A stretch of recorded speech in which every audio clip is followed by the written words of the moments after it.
Students, आज हम heterospory को स्टडी करेंगे। हेटेरोस्पोरी वह कंडीशन है जो दो डिफरेंट साइज के स्पोर्स के प्रोडक्शन और दो डिफरेंट डेवलपमेंट पैटर्न को शो करती है।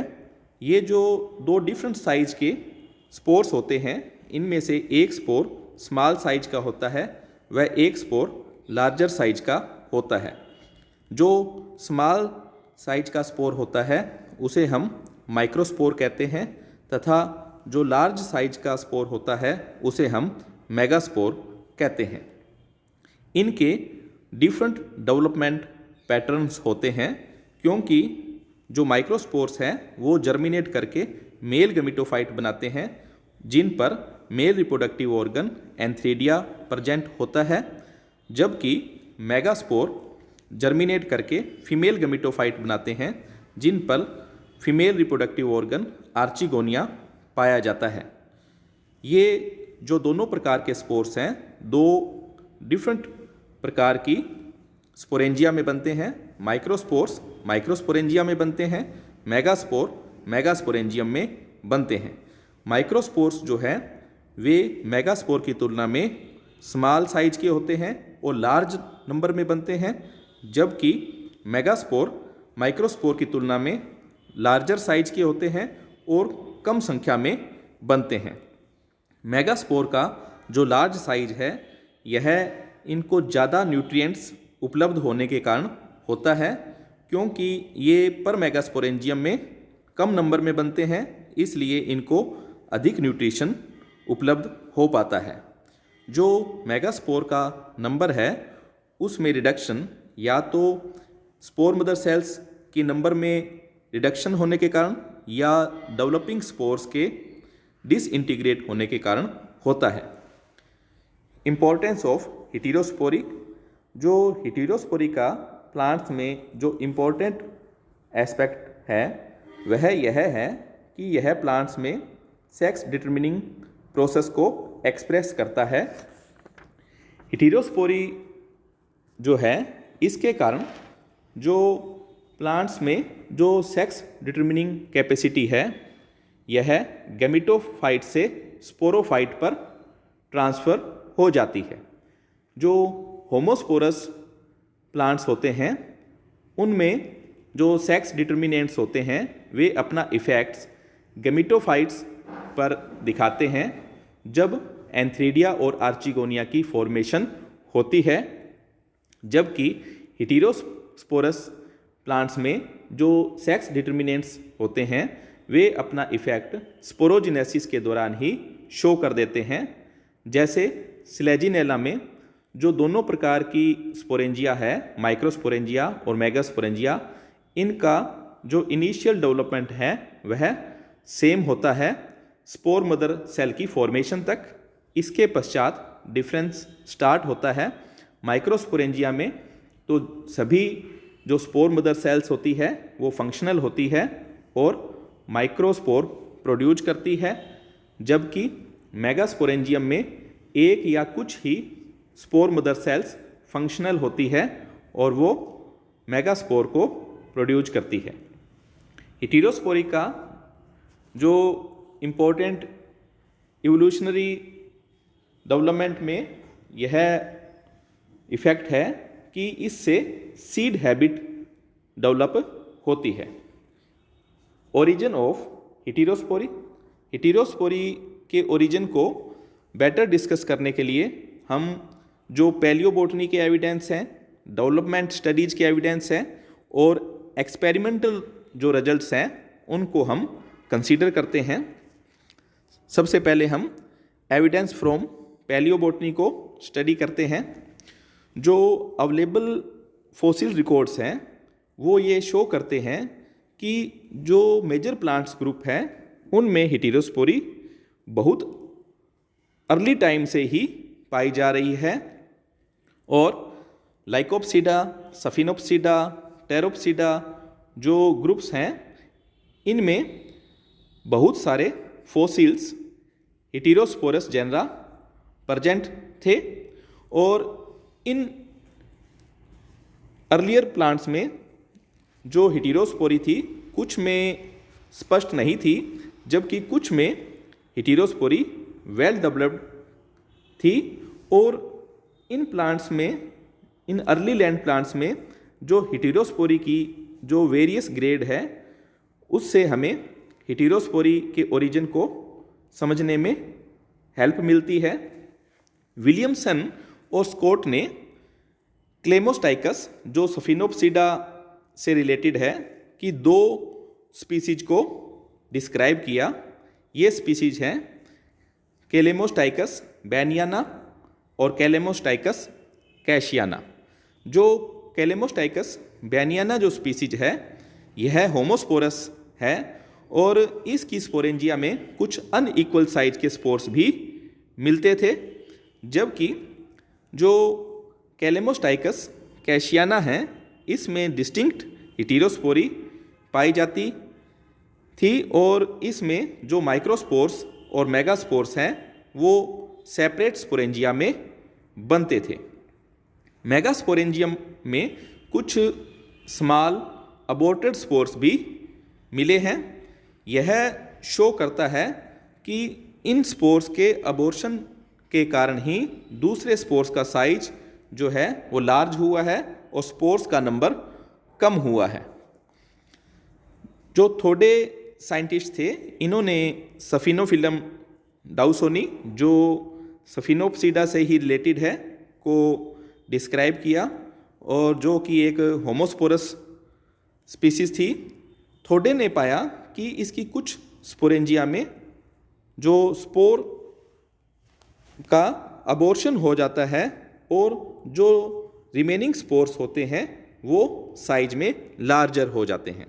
इस प्रकार इन एग्जाम्पल्स से हमें एक आइडिया मिलता है कि स्पोर्स का जो नंबर में रिडक्शन और साइज में जो डिफरेंस है वो किस प्रकार डेवलप होता है। लेकिन इन जो स्पोर्स हैं, इनसे आगे ना तो गैमेटोफाइट्स को डेवलपमेंट हो पाया है, क्योंकि डेवलपमेंट रिकॉर्ड्स फॉसिल प्लांट्स के उपलब्ध नहीं हैं। सेकंड जो अप्रोच है वह है डेवलपमेंट एविडेंस। जो मेजर ग्रुप हैं वैस्कुलर क्रिप्टोगेम्स के, लाइकोप्सिडा, सफिनोप्सिडा, टेरोप्सिडा, उनमें बहुत सारे लिविंग हेटेरोस्पोरस जेनरा पाए जाते हैं, जैसे Selaginella, Isoetes, Stylites, Marsilea, Pilularia, Regnellidium, Salvinia, Azolla. इन लिविंग जेनरा के मॉर्फोलॉजिकल, डेवलपमेंटल और की जो कंपैरेटिव जो स्टडीज है, इससे हमें हेटेरोस्पोरस कंडीशन के ओरिजिन पर कुछ पता लगता है। जो सभी प्लांट्स होते हैं, लिविंग प्लांट्स, उनमें स्पोरेंजियम का एक कॉमन डेवलपमेंट पैटर्न होता है। सभी केस में जो स्पोरेंजिया का डेवलपमेंट है वह या तो एक सिंगल इनिशियल सेल से या ग्रुप ऑफ स्पोरेंजियल इनिशियल से होता है और इन सेल्स में डिवीजन से आउटर और इनर सेल्स बनती है। जो आउटर सेल्स हैं वो जैकेट इनिशियल्स बनाती है, जबकि जो इनर सेल्स हैं वो डिवाइड करके आर्चिस्पोरियल सेल्स बनाती है। ये आर्चिस्पोरियल सेल्स फर्दर डिवाइड करके स्पोर मदर सेल्स या स्पोरोजिनस सेल्स बनाती है, जिनमें मियोटिक डिवीजन होने पर स्पोर्स बनते हैं। यह एक स्पोरेंजियम डेवलपमेंट का कॉमन बेसिक पैटर्न है। हालांकि इस पैटर्न में डिफरेंट प्लांट ग्रुप्स में डिफरेंसेज होते हैं, जिसके कारण जो है हेटेरोस्पोरी का ओरिजिन होता है। ये डिफरेंसेज इस प्रकार से हो सकते हैं कि स्पोरेंजियम का डेवलपमेंट सिंगल इनिशियल से होता है या ग्रुप ऑफ इनिशियल से होता है। सेकंड, कि प्राइमरी आर्चिस्पोरियल टिश्यू जो है उसे बनाने में कितनी सेल्स पार्टिसिपेट करती है। थर्ड, कि आर्चिस्पोरियल सेल डायरेक्टली ही स्पोर मदर सेल्स बना देती है या वे डिवाइड होती है माइटोटिकली और फिर स्पोर मदर सेल्स बनाती है। Fourth, functional spore mother cells का नंबर क्या है और मैच्योर होने वाले स्पोर्स का क्या नंबर होता है। 6, टैपिटल लेयर का ओरिजिन कैसे होता है और इसका डिसऑर्गेनाइजेशन का टाइम क्या है। ये कुछ डिफरेंसेज हैं जो हेटेरोस्पोरी के डेवलपमेंट में महत्वपूर्ण रोल अदा करते हैं, और इन डिफरेंसेज के स्टडी से या इन डेवलपमेंटल जो पैटर्न हैं इनके कंपैरेटिव स्टडी से हमें हेटेरोस्पोरी के ओरिजिन के बारे में पता लगता है।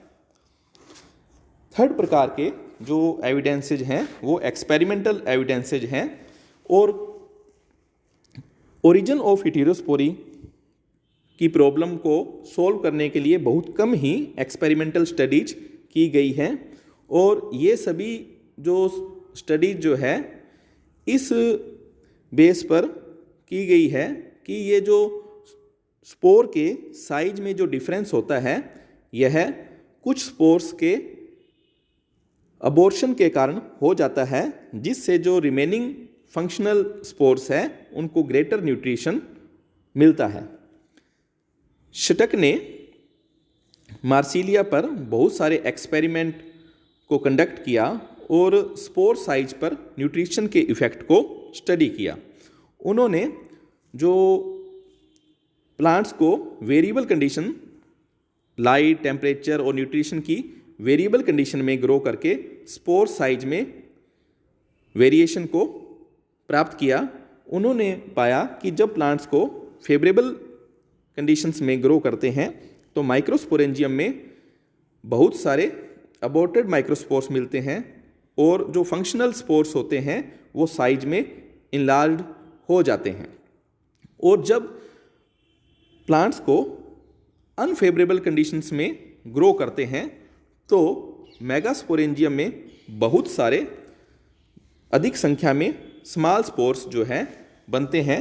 उन्होंने बताया कि ये जो स्पोर साइज में जो चेंज है यह प्लांट्स की या स्पोरेंजिया की जो न्यूट्रिशनल स्टेट में चेंज के कारण होता है, और उन्होंने इन स्पोर्स को आगे जर्मिनेट करके गैमेटोफाइट्स को प्राप्त नहीं किया, इसलिए इन एक्सपेरिमेंटल स्टडीज से कोई कंक्लूसिव रिजल्ट नहीं निकल पाया था। हेटेरोस्पोरी एंड सीड हैबिट, जैसे कि हमने स्टडी किया है कि सीड फॉर्मेशन के लिए हेटेरोस्पोरी एक प्री रिक्विजिट कंडीशन है। इसके अलावा हेटेरोस्पोरी के अलावा भी सीड प्लांट्स में कुछ और करैक्टर्स की डेवलपमेंट होती है जिससे सीड डेवलप होता है। फर्स्ट, जो मेल गैमेटोफाइट है उसका साइज में रिडक्शन हो जाता है और पर मेगास्पोरेंजियम में एक ही मेगास्पोर डेवलप होता है। थर्ड, जो मेगास्पोरेंजियम है यह एडिशनल प्रोटेक्टिव कोट्स से सराउंड हो जाती है जिन्हें इंटेग्यूमेंट्स कहते हैं। फोर्थ, जो मेगास्पोर जो है वो परमानेंटली ही मेगास्पोरेंजियम में रिटेन्ड रहते हैं, उससे शेड नहीं होते हैं, और फर्टिलाइजेशन और जो एम्ब्रियो फॉर्मेशन होता है वो मेगास्पोरेंजियम के अंदर ही होता है। फिफ्थ, इसके अलावा जो मेगास्पोर और मेगास्पोरेंजियम है इनमें हिस्टोलॉजिकल यूनियन हो जाता है, और ये सभी करैक्टर्स के फलस्वरूप सीड का डेवलपमेंट होता है। और जो सिलेजिनेला और जो अदर क्रिप्टोगेम्स होते हैं उनमें इस प्रकार का जो ऑर्गेनिक फ्यूजन है या जो कंप्लीट ऑर्गेनिक फ्यूजन जो है वो नहीं मिलता है, इसलिए उनमें सीड का डेवलपमेंट नहीं हो पाता है।